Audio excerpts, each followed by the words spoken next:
We are back for our fourth episode of Intimacy and Alchemy. I am Shira Sunshine, aka Sunshine the Goddess, and I'm here with my beautiful co-host, the one and only Eve the Empath. Welcome, welcome, welcome. Hello, Hello, everybody. everybody. We appreciate you being here on live with us. Remember, we can't see you, so if you're here, we do need you to comment for us to know that you're here, whatever YouTube doesn't tell us. And even if you're watching the replay, give us a howdy, tell us who you are, say hello, let us know that you watched the replay back. Give us some feedback. Tell us if you enjoyed it. Like, we want to know that you came here. You know what I'm saying? We have like about 100 in viewership each week, and we just want to interact with you all and know who you are and what you guys want to hear about.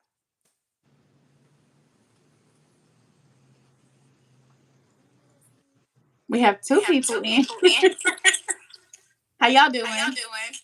Again, like Again, Sunshine, like in Sunshine, order in for us order to for us to see you, see you, we need to we see need to see that. So that. So please say your please say name, your where you're name, where from, you're from, so that we so that can we can interact with you. interact with you.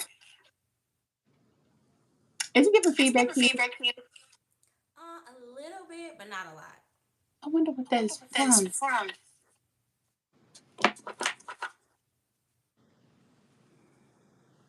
Hmm.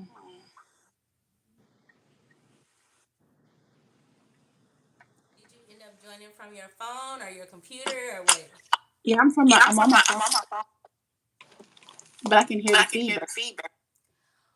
Well, I don't really hear it. I mean, if somebody is hearing, y'all can tell us whether or not y'all hear the feedback. That's great, but we can, just push through it. I'm just trying to make Just sure trying it's to make not sure it's on my not on phone. my phone. I'm sure it's I'm fine. sure it's fine. Let's get it. Let's get it. So tonight So we have a tonight we very have a very interesting topic, important topic, and we're going to and tie we're it going to back to tie it some of the back to things some of that the we things talked that to we talked to before, before, which which was some of was the some of the behaviors that we've behaviors that done in we've our done in our relationships that we relationships never that want we to, never want to, and the ones that and we the will ones that we always will accept. always accept. And so we're going And to so talk we're going to about talk some of your about some of your earliest memories earliest memories regarding regarding intimacy, intimacy, regarding love, regarding love, regarding romance, regarding romance, and and also how also you were how you able were able to, to, or who you or had to who you talk had to to, talk to, or if you or had a if you mentor, had a and what did mentor, you and do what with did that? you do with that? It's definitely It's giving definitely giving feedback. feedback. But I think you're the only one that can hear it. Really? Really? Okay. Okay. In my mind, In I'm my like, okay, mind, I'm what like, do okay, I do what this? do I do this? So in So real in life real life situations, what do you situations, do what when do you things do are when not things are flowing? You not keep flowing? You going, keep right? going, You don't right? You stop. don't stop. So that's what we're So gonna that's do. what we're We're gonna do. gonna worry We're about the gonna worry about the connection connection like we had like we last had time. last time. We're just gonna We're just flow gonna with it, flow go with with the it, go flow. with the flow. So some of the So things some that of the I was things that talking I was about talking with about with Sunshine was Sunshine was about people about with people with Pisces moon. Pisces moon. And this is And this is something that I've something that learned I've over the learned over last, the last, okay, few months, few months, that people that with a people with a moon in moon in Pisces Pisces actually have a actually have a very very active active sexual sexual energy energy and and can have can a have lot a of lot of excessive excessive sexual energy sexual even at energy a very even at young a very age. young age. Now, I do Now, not I have do a not moon in have a moon in Pisces, but I Pisces, but actually I had a actually lot of had a lot sexual of energy sexual at a very energy at a young age. very young age. And some of the And some of things the that things we that talked we about talked was about was how we didn't how we have didn't anybody have to anybody talk to to talk to about our about our desires, the desires, feelings the that we feelings that had, we had, but we did get but a we lot of did get a lot of schooling. schooling. So some of So my some of my earliest memories earliest memories were were about about romance romance and and fantasy, fantasy, but there was but there nobody to was kind of nobody to guide kind of me to guide that me to that space. space. You want to add to You want that, to Zane? add to that? Yeah, so it's funny because as you were talking, I realized that my ex has a Pisces moon or whatever, and I've been knowing him since like we were very, very young, and both of us, at a very young age, had a lot of sexual energy for sure. So I can definitely relate to that, but as we talk about like early childhood and being able to have like an outlet or someone to express or talk to your sexual experiences about, like for me personally, of course, that wasn't a thing. I don't know how old I was. I had to be like 5 or 6 when, like the first time somebody actually like touched me or whatever. It was a relative, and it just wasn't something that I was going around yippee yay to tell people about or whatever, right? So, It probably wasn't until I was probably like 13 or 14 that I had an adult that I could discuss like sexual things with to a certain extent, you know, because she was also like a member of the church. So I wasn't going to just tell her, oh, yeah, I'm out here fucking. But she was a little bit more transparent about like her relationships and things of that nature. And like she was sharing things with me, but it wasn't like I was telling her about my sex capades or whatever. For me, my outlet was my journal. I just used to journal about all of my experiences and everything that used to happen. I used to keep this journal of like all of these different things that I did in places that I've been. Okay, so that was the way that I expressed that energy at that time. Okay. Okay.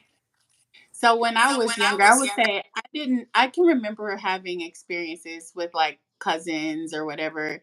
And it's funny because like if you take a psychological approach to it, some of the things that you learn in some of the psychology classes is that, as kids, some of your first experiences are going to be with siblings and cousins because those are the people that are closest to you, and it doesn't seem unnatural. Like you all are inquisitive, you're even your little friends, like you're playing with boys, you're playing with girls, and so it's not uncommon to have those moments where maybe you brush against someone or you touch somebody, and in that youth, it's just it's a pleasure sensor, right? You feel pleasure, or and so you don't really dive deeper into it, nor do you really think about it.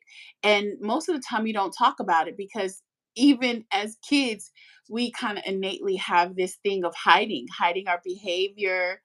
Hey, L, hiding, hiding our behavior, lying, things like that, and that comes natural, or it's programmed early enough for us to really tune into that frequency. So I remember, like I said, as kids being one of those people, or one of those kids that had those moments, not necessarily initiating anything, but again, still very explorative in the mind and the imagination. And so, what really had got me on this topic was having a conversation with my daughter earlier today, and even like how it impacted my adult relationships, like not having that person. I remember my mom saying, like, keep your legs closed, and that was the gist of a education from my parents. And I remember my mom, fussing about being a teen mom, right? So that was a goal for me. Don't have no kids in high school. Don't have no kids in high school. Don't be a teen mom. Like that was one of the things that I felt guilt and or shame around, even though I wasn't active. I still felt her shame passed down from having me as a young mom. And so her method of protecting me from her own shame and the stigma around being a young mother was to tell me, yo, don't have any kids when you a teenager, finish school, get your education. Now, regardless, I played in school. Like it doesn't matter how brilliant you are, if it's not something that you're interested in or you're focused on, you can have a tendency to just not care about academics or other things. It may not even, you can maybe be enjoying academics and you can completely shut yourself off to something else. So for me, academics wasn't really important. I had a few subjects that I liked, but I liked boys. I liked boys from an early age. I like boys. I thought about boys all the time, and I remember having one of my first major crushes at 10 years old. And I was bold with it. I went up to him. I was like, "Hey, I like you." I was an investigative reporter. I got this young man's phone number. I called him at his house and told him, "I like you." And it's interesting because even those dynamics as kids still shape us in our adulthood. How do we respond in our relationships? How do we respond? What does that connection, what did that first crush, what was it about that person that attracted me? What was it about their energy? What drew me into that experience? And so, what made me bold enough to pick up the phone and call a stranger that I didn't know, and profess this interest, this desire. And what desires did I really have? Because my mom was strict. I didn't get to watch certain things on TV. My friends used to laugh at me because I didn't see like Purple Rain and stuff like that. I wasn't allowed to watch that stuff. And I still have issues with PDA to this day for some childhood for some childhood wounded. So if you up in public kissing your gal or your dude, I'm like, oh, can you take that in the house? Yeah, I'm one of them. That judge comes out. So how do we have conversations, healthy conversations, and how does that impact our picker? When we are picking our partners and we're thinking about it from these early expressions of sexual energy and passion and desire and lust and understanding and even wantedness, right? We want, sometimes that comes from a desire to be seen and wanted, even as a child.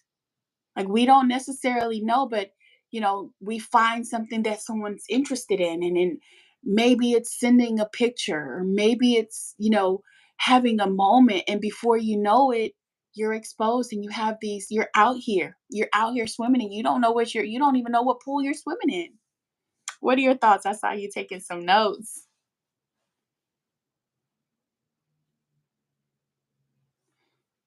I can hear you. I muted myself because I feel like that helped with the feedback. So I was like, maybe that's what's causing the feedback, and so it seems Are like you it's on. still Are you logged still onto the logged Zoom? onto the Zoom? No, it's No. just whenever you're talking, it's coming through my speaker, and it may be resounding back through my microphone a little bit, and so that might be why you was hearing the echo or whatever, the reverb. So I just muted myself, and I think Okay, I'm a okay, mute I'm me. a mute. Right. So I was thinking about how we had all of these people telling us don't have sex, right, and not to have sex, but there was never any instruction on when to have sex. Like they said, when you get married, but is that realistic? You know what I'm saying? Like, is that realistic? And so thinking about like, now as an adult, I have all of these things in place of like, okay, these are the boxes that need to be checked in order for me to have sex. This is when I engage in intimacy with another person on a deeper level, right? And so that's something that I think is just so important for young people. It's like we're always telling them not to have sex, but let's make sure we open up the conversation with them about when it is okay for them to start having sex and what they should be looking for, so that they have something to look forward to instead of just like constantly drilling in them that they need to wait to have sex. Like help them understand why they need to wait and what the fuck it is they're waiting for, and we might be a little bit more successful in getting them to wait a little longer, whatever. And like my oldest, he out there. It's nothing I can do about it. But the younger three, you know what I'm saying? None of them are just like all the way out there yet. Or what, I don't want to put their business out there and say whether or not I don't want to out them. But you know what I'm saying? I just think that they have a lot more information than what I had when I was their age or whatever. And they're even boys or whatever. I just feel like we need to be talking to them about when it is appropriate for them to go ahead and have sex. And then also, as you were talking, you said that you investigated this dude's telephone number, and it just made me want to share like something. I guess maybe this is even between me and you or whatever, but I'm studying human design, and it just made me wonder. I wonder where Eve has one lines in her profile, because the one line is all about like investigation and exploration and things like that. And then I know you have that. You're a 3-5, so you have that trial and error thing. You got to go do things in order to get the experience and to figure out whether or not that's something that you want to do or not. And I was also thinking about the fact that you went and you investigated this young man's number, right? And you reached out to him, meaning that you initiated the interaction. And it made me think about like your strategy and your authority, right? Where your strategy is supposed to be to wait until an opportunity to respond. So for you to be having initiated this incident with this boy could be why you got this response. You know what I'm saying? Because you didn't find, and I'm just, of course, at 5, 6 years old, nobody knows anything about their strategy authority. But I was just thinking about how that kind of comes into play or whatever. That is what came to mind, and just how it has benefited me to follow my strategy and wait for an invitation as opposed to going out and like pursuing or chasing after people who I think I might be interested in. Your turn.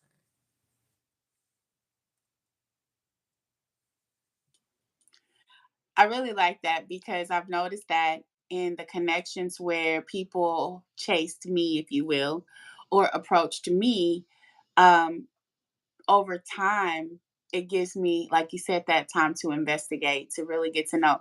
I investigate every single person. There's not a person on this planet that's not connected to me that I haven't investigated on some level. I don't know. I don't know. No, your 41 was a four line. Okay, but go ahead.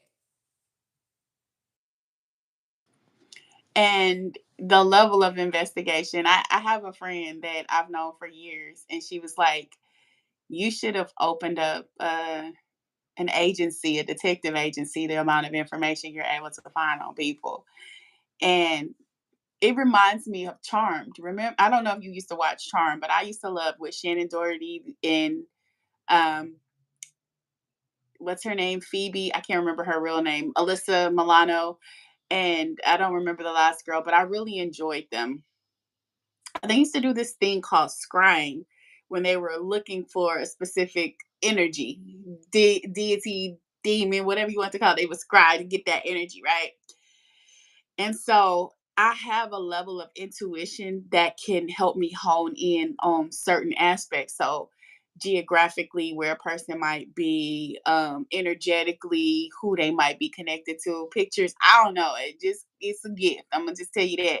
And so people would always call me when they needed to find something, like if they was looking for a person or they needed, like, even it served me well in my career because I was able to catch fraud.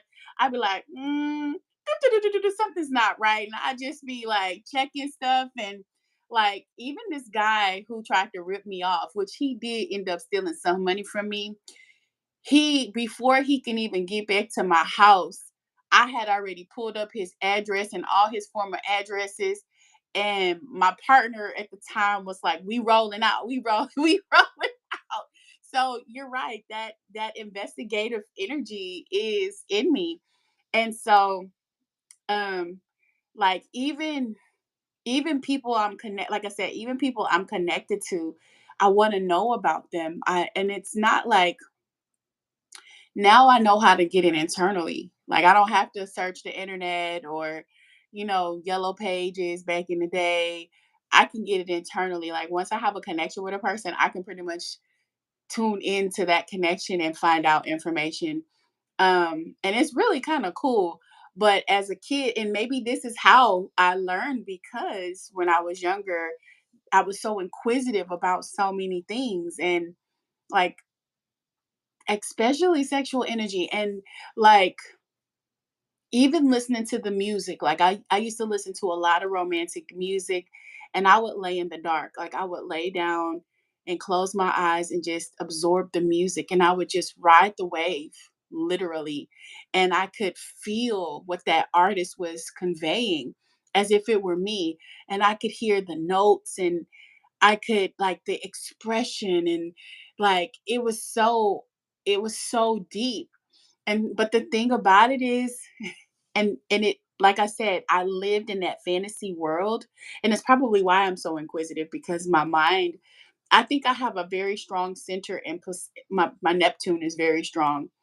And I think we looked at it the other day. Like, the positioning of my Neptune is probably the reason why I'm able to, like, pick up on this. And, like, it really freaks people out when I tell them stuff like that I've picked up energetically. Some people be smiling and laughing like it's okay, but others be like, "Man, this shit weird. Get the hell up out my face." Cause you low key nosy as fuck in the spirit, using your gifts to spy on people. But I ain't gonna say nothing about it. I mean, cause we all do it. Those of us with gifts, we all be digging into information that maybe wasn't none of our business. But shit, if I got access to omniscience, if I want to go in there and find the fuck out, I can go and find the fuck out. Shit, shouldn't have been lying with your lying ass. What you hiding stuff for? So yeah, for sure. As you were talking, it made me think about just something that I wanted to throw out there, just to see what people think and what people feel. But like, tell us in the comments, how long do you wait before you go on somebody's Facebook page, like when you date them? Because you put their number in their phone, and then Facebook gonna automatically be like popping them up on your thing as people you may know or whatever. So how long before you give into the urge to go ahead and click on that photo and scroll it, and how far do you scroll, and like what does that process look like for you? I'm usually like super hesitant, like I gotta be like into somebody to do all of that. Like we probably been dating for 2 or 3 months before I even bother with all of that because I ain't doing all of that for everybody that I talk to. But like, if I've been talking to you about 2 3 months, I might scroll down your page just a little bit to see um, how your stories and my interactions with you align with the information that you put out publicly. Hey, Tanae. Hey today.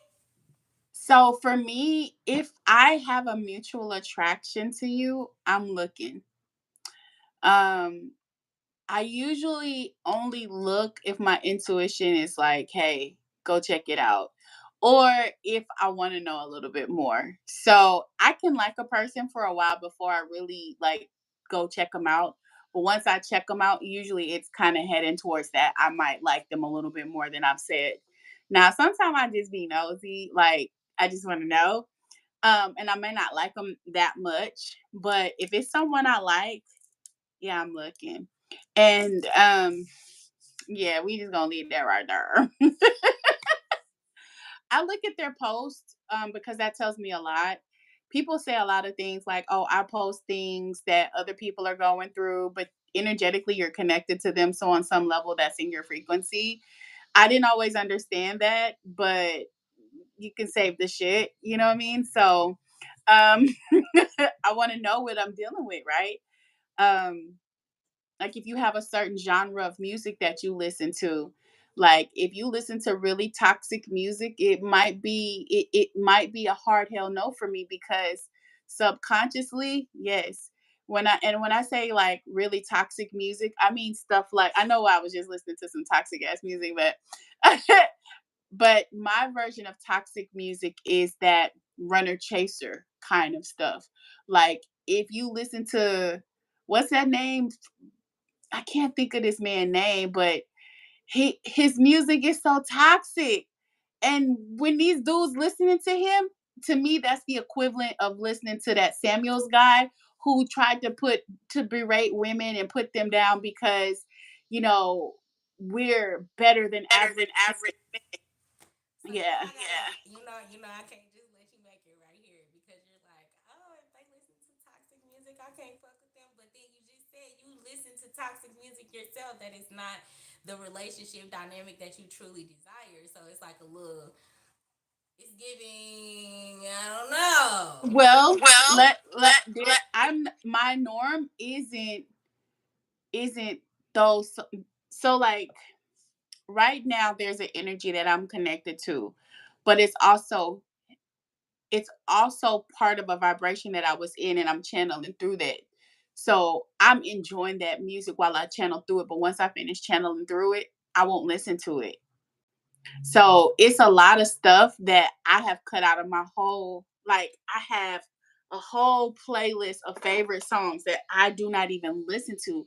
I started unchecking because they no longer, it's not that I don't like the music or the artist, but because I don't want that to be my resonant frequency.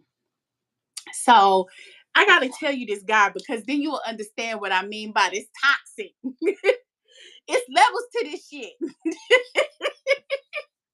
You like doing this too. You I feel like it's really not. It's really not. Like either you don't listen to no music that's not good for your spirit, or you still do listen to music sometimes that you know for a fucking fact ain't good for your spirit. And I fall in the group of the latter.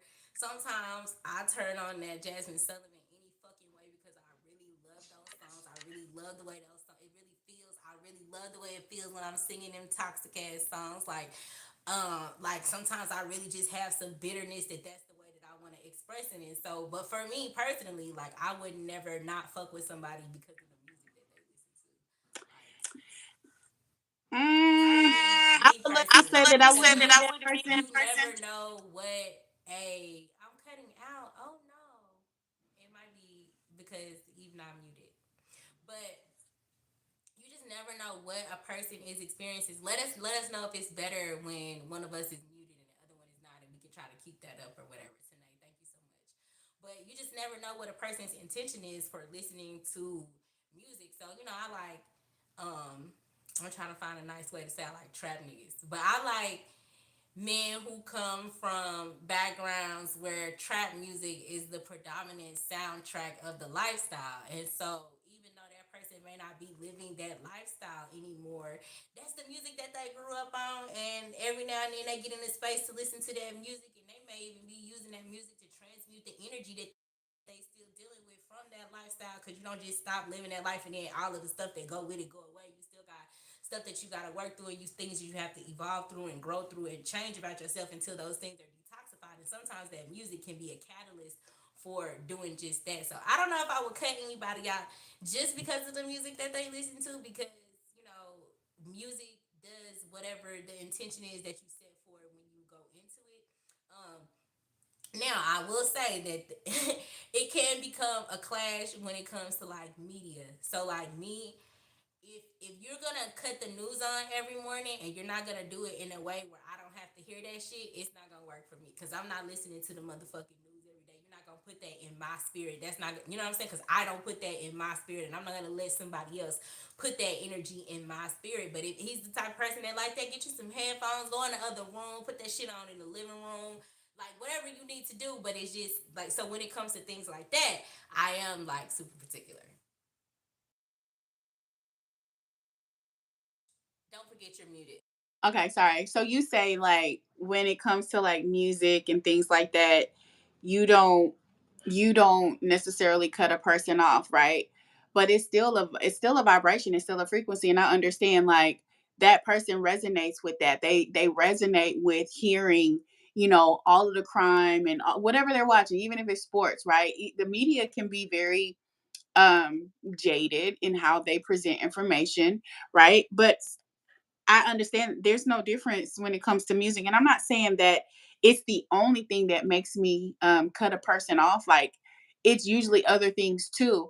But if they have like we say, an energy signature, for instance, my ex, when he was trying to win me back, would send me songs by Giveon, Heartbreak Anniversary, and other artists that fell along those lines. Granted, I understood that's where he came from, but that's not where I wanted to reside anymore. So it was easy. It listening to the songs while his intention may have been like, "Hey, I know you don't want me to really be out your life. I know you don't. You keep saying these things, but when I come back, you gonna do the same thing because you're still vibrating in this frequency of I want to be with all these different hoes, and you just gotta, you home for me, and I want to be no. Now I have to up my standard. I remember when I first started talking to this one guy, and he was very intentional with the music. He listened very well, and he asked me like who was some of my favorite artists. And Music Soul Child is one of my favorite artists. And two of my favorite songs by him is um Love and I don't remember the name of this one, but I'll love you when your hair turns gray. I'll love you, that song. And to me, like that speaks to in the video where she has that car accident and she's in a wheelchair and he's still loving her, like that may not be a realistic expectation, but it could also be a realistic expectation. They could have connected on so many levels that he loves her regardless. He's loving her through the transformations, through the changes. I don't want to be loving the guy who only want me to come back so he can put me right back in a rotation of hoes. I'm good on that, right? So that's what I mean. If that person is that's where he hanging out at, that's where even like some of the songs like Kilani, he would send me Kilani songs. And it was that, as soon as you get me back kind of music, and then, you hurting me. No, let's grow, right? Let's evolve. Let's talk about healing. Let's talk about songs that, really push positive energy into our DNA and into our environment and into our signature and connect on a deeper level. Like I love that. I love when I can share music with somebody that's outside of their norm, but it has such a high vibration. And I know that it might be foreign to them. It could be a whole different foreign language to them, but music has the power to let you feel it even without knowing the words. So to me, that pulled me back into a space of competing with other women, competing in spaces that and again, I grew up listening to Luther Vandross. You know, one of my favorite songs from him was, um, do you know my favorite song from Luther? Let me see if you can guess it. See if you can guess. What came to mind was if this world were mine.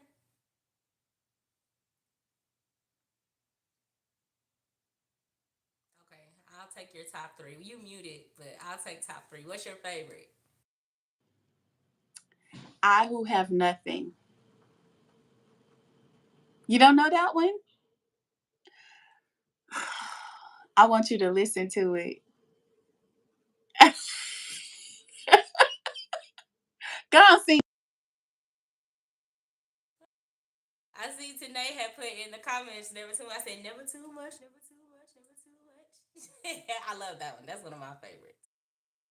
But even that song is toxic. And oh my God, I'm finna give All of them old R&B 90s songs is toxic. When they and it's like now when I be hearing them, when I be like, this what the fuck wrong with me? I shouldn't have been listening to this shit because this was giving me that because I was 5 years old emoting to this shit and I attracted this bullshit into my motherfucking life. I'll be mad. Like especially That's some That's exactly what I've music. been saying. Saving all my love. Oh Lord.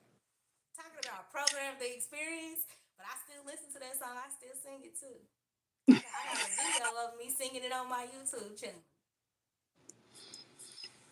So remember we talked yesterday about the feelings of worthiness and why it took me 6 months to say yes to the energy. Let me tell you the lyrics. When I tell you the lyrics, it's gonna make so much sense. Okay?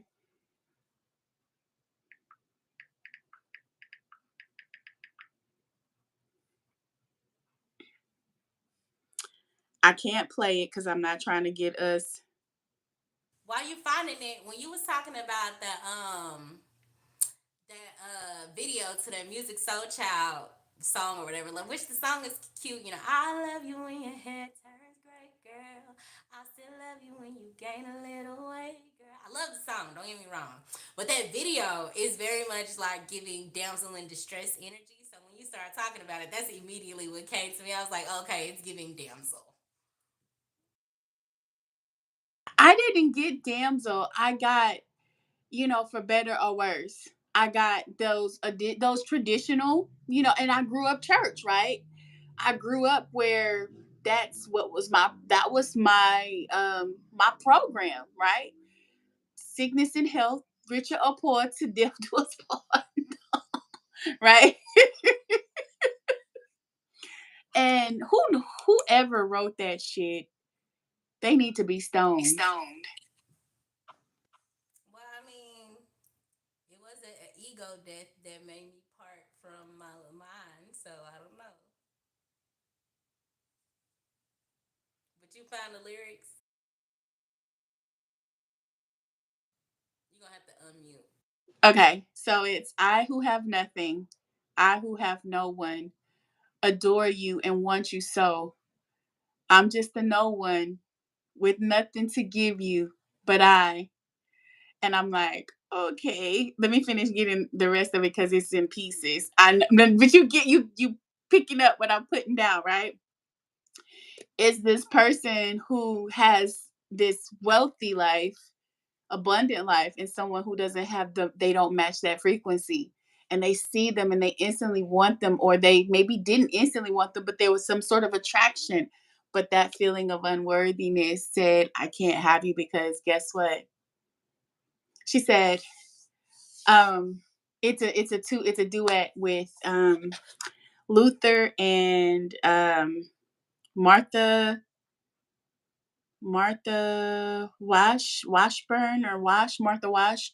Just look at the lyrics, but it's interesting because I was literally having a conversation with my niece that I was talking about and telling her, like, do you understand that by listening to this music, you are actually calling into your existence this very thing. And when you get older and you start liking guys or whoever you decide to like, this is who you're going to attract and wonder why they keep breaking your heart, because this is what you're programming yourself to like, love, and that's what you're putting in your heart. It's what you're Like you're agreeing with. programming your heart.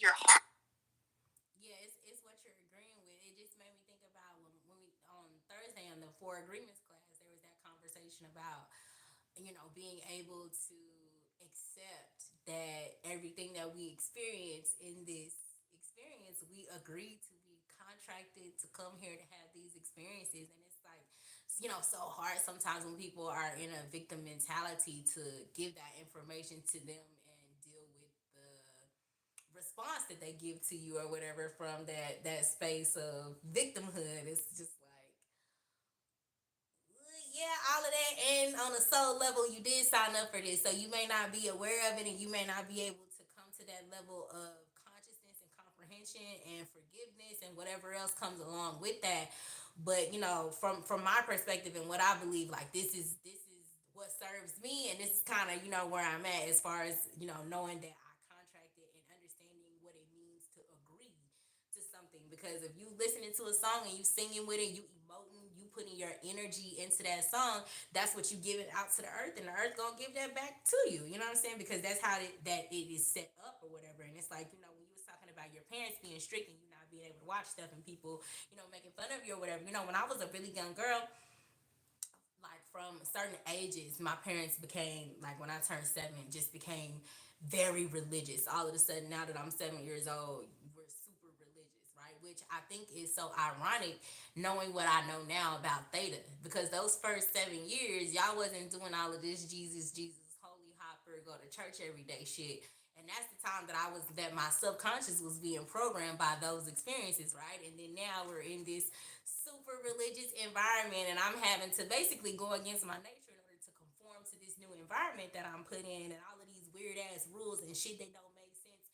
Shit that don't make even sense to my parents, and like some of that shit we not doing at home, like the whole you can't wear pants thing. Like I'm 7, you can't now tell me that I'm not gonna wear. You know what I'm saying? And like my mama, she never, well, I mean, I think she did stop wearing pants, but she never made me stop wearing pants. You know what I'm saying? So it's just like little things like that of just like all of these cognitive dissonance areas or whatever. But in any event, I said all of that to say for a long time I was sheltered from certain music, but there was some music like old school music that my mama was listening to, that old Betty calling old girl on the phone, you know what I'm saying, and all of that energy was still being put into me, and I was agreeing with that because that's what I had access to for music or whatever. But yeah, I thought that was interesting.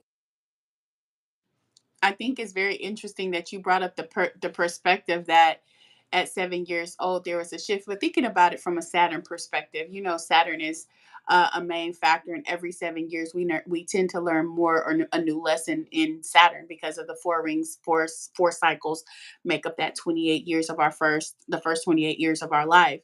And so having one construct and then going to a different extreme is no different than living a whole life where you were programmed to be religious, programmed to be abstinent, programmed to not have sex till marriage, programmed to think sex is bad, programmed to shun your kids, guilt your kids, shame your kids, beat your kids, lie to your kids, manipulate your kids, manipulate your partner, lie to your partner, hide yourself, guilt yourself. And then at this big old age, now you're trying to affirm yourself, love yourself, tell yourself that you're worthy. It's no different. So your brain is rejecting your body, your subconscious is like, yo, we what the fuck is this? What is this? It's it's like that's what it feels like. And we talk about the healing process, right? And even it goes back to again where we started, which was how not having a space earlier in life really puts us in this place, right? Thank God for the internet. People want to talk about AI and technology, but without it, how could we help other people get to this place so that they don't have to wait 25 years, 35 years, 45 years before they really start to make adjustments to feed their subconscious what they should have been fed all along. Letting a child know that those urges that you feel are normal. That's what Sigmund Freud said, that those subconsciousness, those feelings that you feel are showing you a part of your subconscious that needs to be manifested. But instead, you're shamed for feeling that. What is it that you're really feeling? Is it rejection? Is it loneliness? Most of us have some rejection wounds on some level. Many of us, right?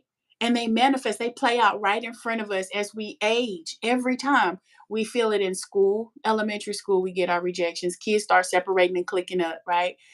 When you get to middle school, same thing. Groups were different. You start hanging out with different people. You recognize some people are more popular than others. Some people try to fit into that popular group, others are rejected. Sexual energy starts being transferred between those kids and those who are doing it and those who are not, those who can't control their urges, committing SA, right? And it perpetuates. And now you have this victim, and then you get the victim shame. You got all of these things because someone will not make space to have conversations and allow people to be seen and heard for guilt and shame.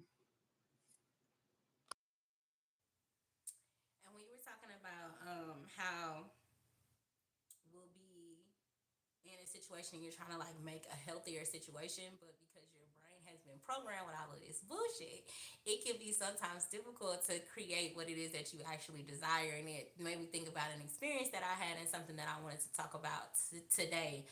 Um, Basically, something was going in my connections like a way that I'm like, no, I know this is not what the fuck I wanted or what I asked for. Like, so how the hell did we get here or whatever? And Spirit was showing me, what I needed to do because I asked a specific question. And the answer that Spirit gave me out of my pleasure deck was vulnerability, was the solution to resolving the issue that I was having to actually get the outcome that I wanted to see or whatever. And I'm like, vulnerability, this motherfucker just. It's like, yeah. And how do you really feel about that? And why are you really upset about it? And what would you really like to see happen from this point or whatever? I think, a lot of the programming that I accepted is to armor up. Like, if somebody does something, you know what I'm saying, to you, and you need to set a boundary and get hard with them and sometimes the best way to break down masculine energy is just to get all the way in your feminine energy and break all the way down into that little lamb and just open up your heart and say how it is you really feeling and what it is you really going through as opposed to feeling like you need to argue and go back and forth. Like, what vulnerability is strength, and it can get you the results that you want. But if you're not showing up authentically and you're armoring up and putting on a mask and coming into circumstances trying to act tough and match the energy that you got and all of that shit, then you end up with that more of that same energy or whatever. But if you let your guard down and you're able to become vulnerable in moments and be honest with people about how you're feeling and what it is that you desire, your intentions, and the outcomes that you want to see, and you're really able to drop those guards down, you can shift the energy and project out what it is that you actually want to get as opposed to matching energy and create more of the shit that you don't want. So just taking that responsibility has been my lesson for this week about the power of vulnerability, because in vulnerability is authenticity, and in that authenticity you end up on the timeline of like your highest good and your deepest desires and your ultimate fulfillment, because you're showing up as yourself instead of this armored up version of you that you feel like you need to be. I have a question and a challenge to go a little bit deeper in terms of that vulnerability. So you said your initial response was to armor up, like, you bitch, you hurt me, I'm putting up walls, right? And in that moment, because this is the part that we talk about, but this is the part that people don't ever get. What was it that you needed to be vulnerable about? What did that feel like? And what did you feel like being vulnerable was going to take from you? Okay, so I am learning to be more comfortable about my needs, right? So I think a lot of people go into a relationship with like really strict like gender roles and okay, this is what the man's supposed to do. This is what the woman is supposed to do. In my life, a lot of what the man is supposed to do is already taken care of in my life. You know what I'm saying? And a lot of, you know what I'm saying? And you know, a lot of what the one, like I am a whole person by myself as an individual. And so my needs don't necessarily look like what a traditional woman's needs would look like. And so sometimes in me expressing, especially like my need for physical touch, I could be a little like possessive and entitled and abrasive and just like, oh, I'm finna do this and I need you finna do this or I'm coming and you do, you know what I'm saying? As opposed to, hey, you know, like I am in need of this, you know what I'm saying? Like I want this. Are you available for this? You know, like really being more like soft and open and not coming as if this person is obligated to meet these needs because I have met some other need for them or because, you know what I'm saying, in past situations, it would be because, you know, I have abandoned myself to say yes to this person and now they're not saying yes to me when I want something. Problem. You know what I'm saying? Oh, you mean you're not gonna abandon yourself too to just give me whatever it is that I want and then, you know, I would get upset or whatever. But the the challenge for me was to be like, okay, you are doing your best to show up for this person and meet their needs in the best way that you can, but you have presented your need. Okay, did you present your need in a way where this person understands that you're presenting a need? Have you expressed yourself in a way where this person can understand what it is that you actually want, or did you just make an assumption and want this person to also make it? So you know what I'm saying? Like, did you do the grown up thing to talk about what it is that you need and position yourself in order to actually receive what it is that you want, or are you projecting from your past experiences that you don't get this, and so now you're going to create another circumstance where you don't get this because of your past experience? I hope that answers the question. So essentially, if I could recap, is there was an expectation for someone to meet a certain need and a pushback because you say, look, I can meet this myself.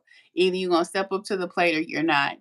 And the vulnerability was in the expression of these are my deepest desires and this is how I would like for you to show up for me, while I didn't ask you up front because my assumption was that you were going to honor it for me anyway because of who I am. Now I'm saying to you, because I didn't get this, because you weren't able to offer me this physical need or emotional need or spiritual or energy need that I have, I feel a type of way. And I think it's your responsibility to fix it. And I'm assuming, assuming that the pushback was, it's not my responsibility to meet my need, your need, and you ain't tell me that that was your need. And you probably said something to the effect of, I shouldn't have had to tell you that was my need. I don't know if that's true or not, but I'm gonna make it a little Make it a little juicy. juicy. So in the pattern that I would normally be in, yes, that's how the conversation would go. But Spirit was like, be vulnerable. So I was just like, hey, I had this need, and I know that I didn't communicate it the best way that I should have communicated it, and I just had wanted this need met, and that's what that was. And I wasn't trying to, and I don't think that she was trying to. And so, you know, what do I need to do going forward to get this need met? Well, all you got to do is such and such and so and so. Of course, I want to meet whatever needs it is you got. Like you be looking out, and I want to look out for you too. So now that I know that, I can move different, and then now I'm in this whole different paradigm than what I would have been in if I would have stayed in that old pattern that kept me in that old cycle that I was in. So my So my question is, question is, do you feel like there was something to lose by being vulnerable in the first place?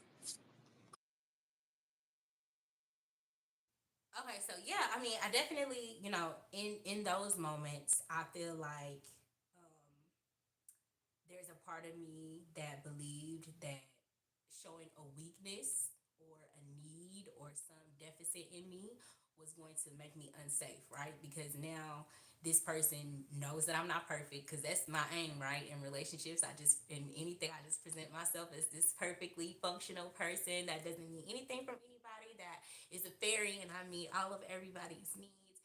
And I don't need anything, everything I need comes from the universe.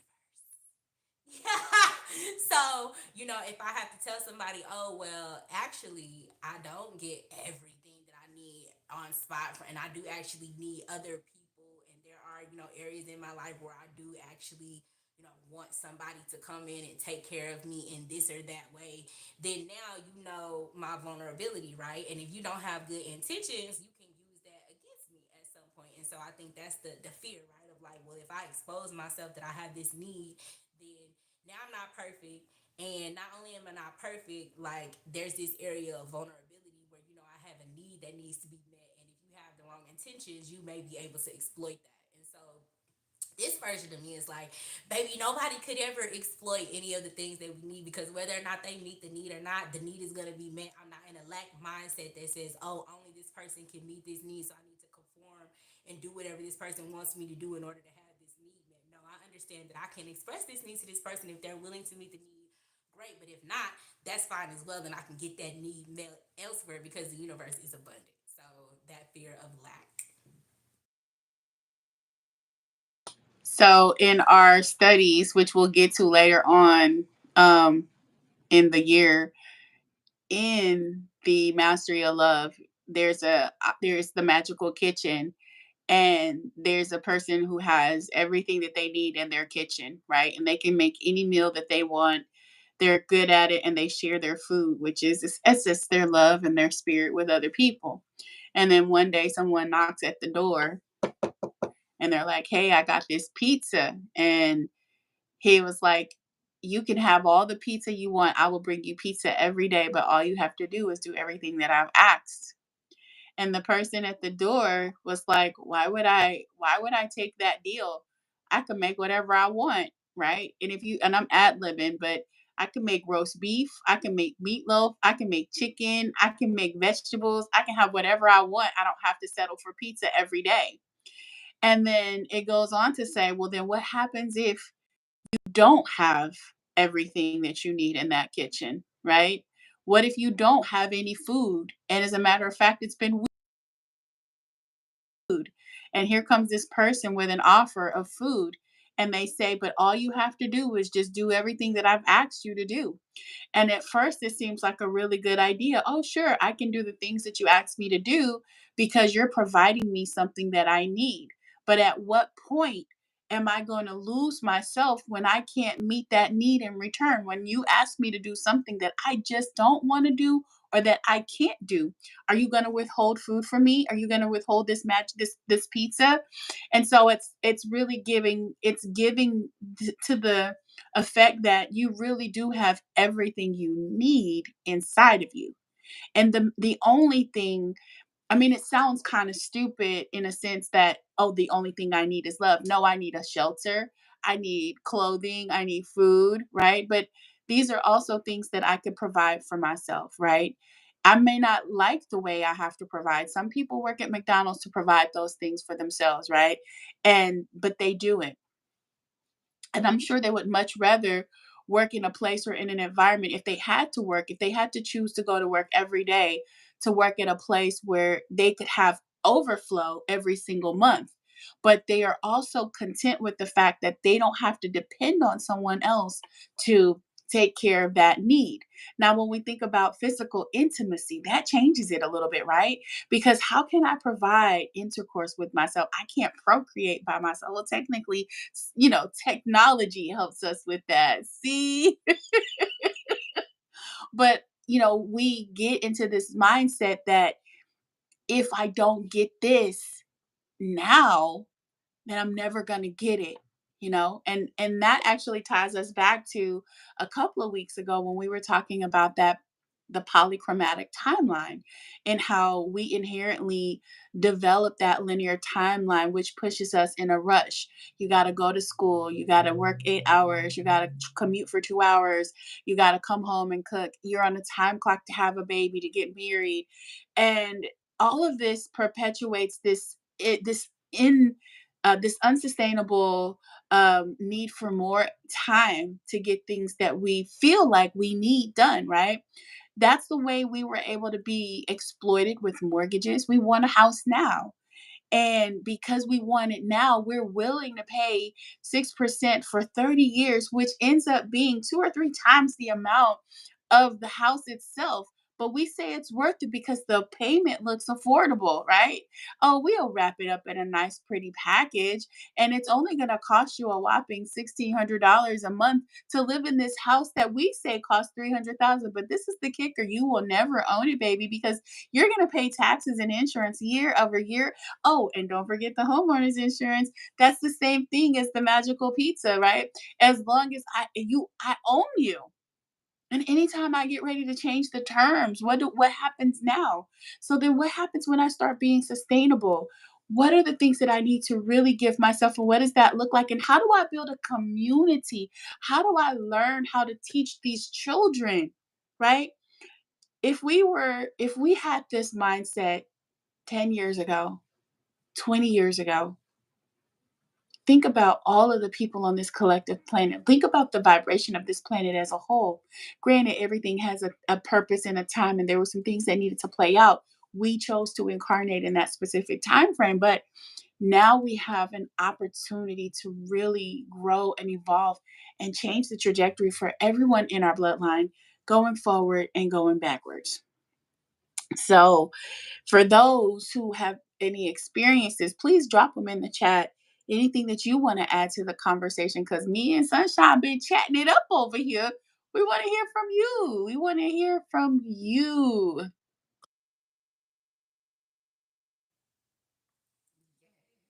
So, while you guys are sharing in the chat with us, I guess a question that I want that you guys can answer is, do you see like some space for yourself to be more vulnerable with the people who you want to be intimate with? Can you review in your? Can you hear me?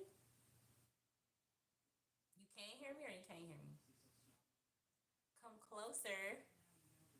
It's gonna mess up my shot. But I can talk a little louder for sure.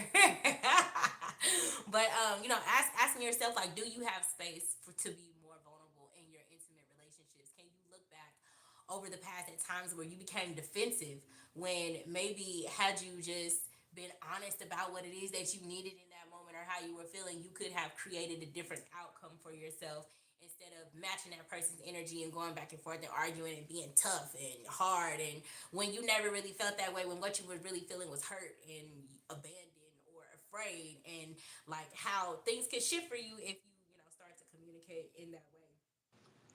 Another thing that I think I wanted to talk about as I'm going through my list from the last time. So, we made those two lists of things that we always want to experience in a relationship, things that we never want to experience in a relationship.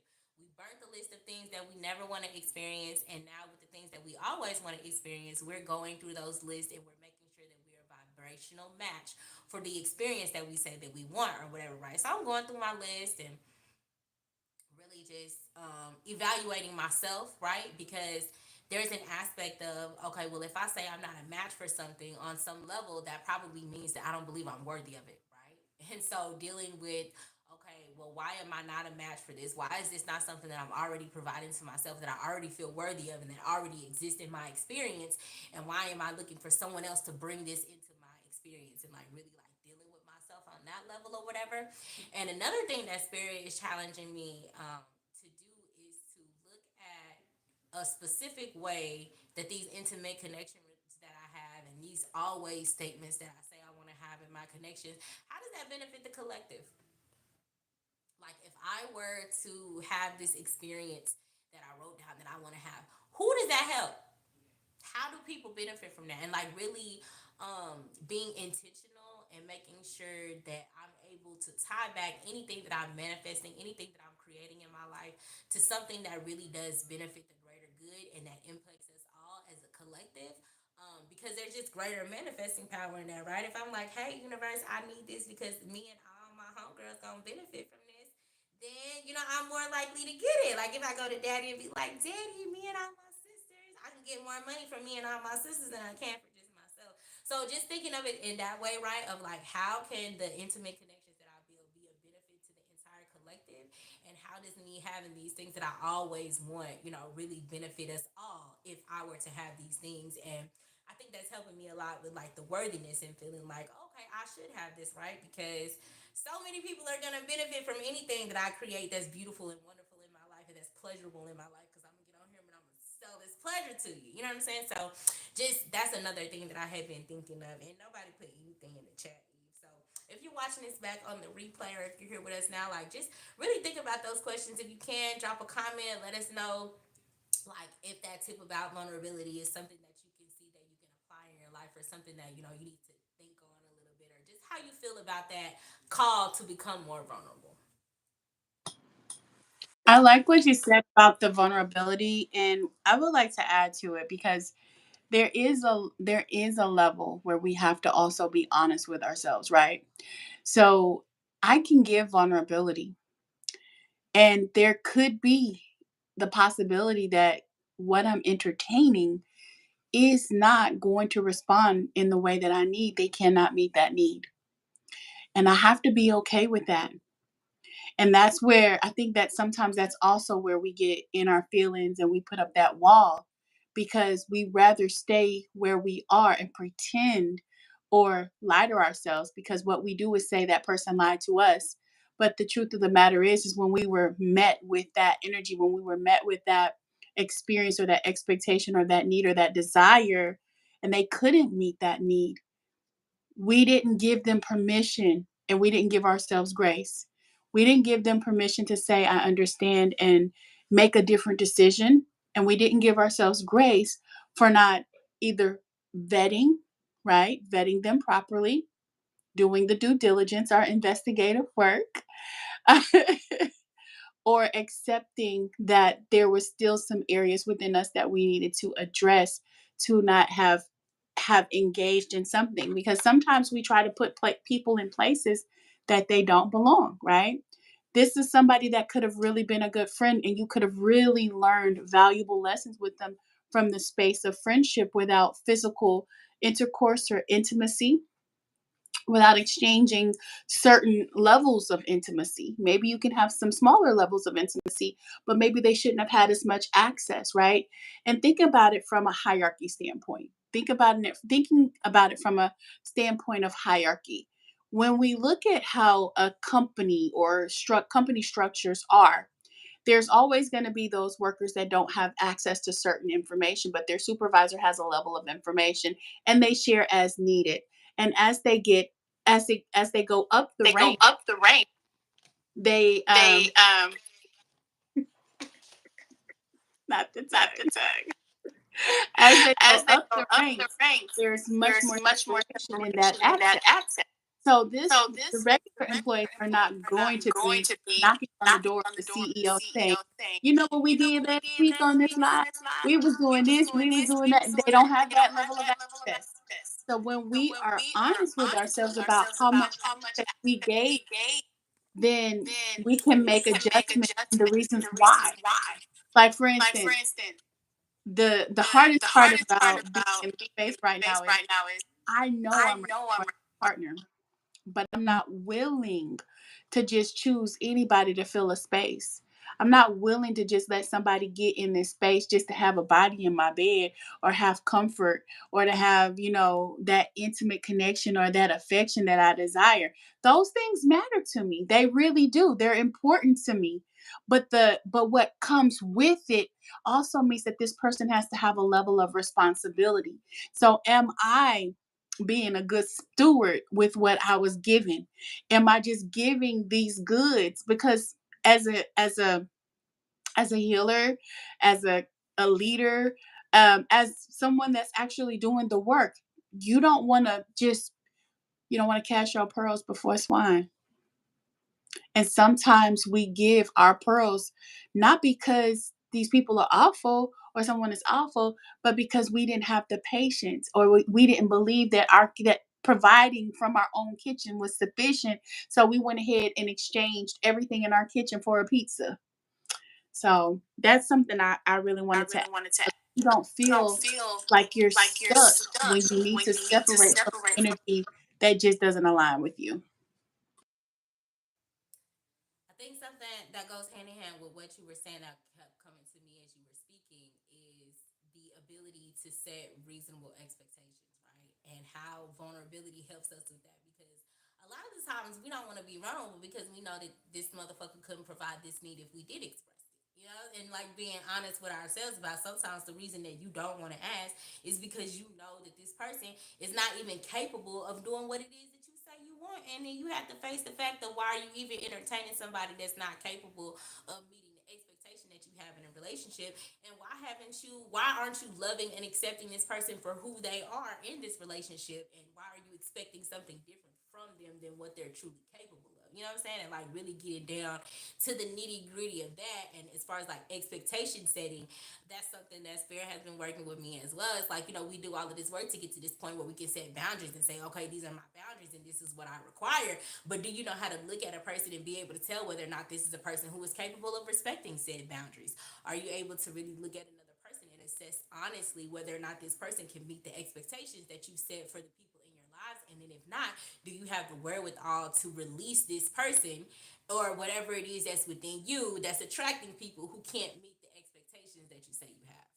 So I think that is my hey Kaylin. That is my closing thought that I want to leave. Like as you're setting boundaries, make sure that you're also learning how to set those expectations because that's such an important aspect of this whole thing. Is like being able to really look at the people who we're in connection with and be like, okay, it's reasonable for me to accept this, or being honest and be like, damn, I love this person, but I really don't see them displaying the qualities that will make them capable of meeting this need in my life. So I might need to put them in a different position in my whole little get up instead of me keep insisting on them filling this role that I know that they're not qualified for and I know that they don't have the juice to complete or whatever. Like none of us want to be hired on for a job and then not trained and given what we need to be successful and then people are expecting us to be successful. It's like, no, that's not how this works or whatever. So either you need to get with this person and understand that you have to work with this person to get them to the level where they can perform in the job,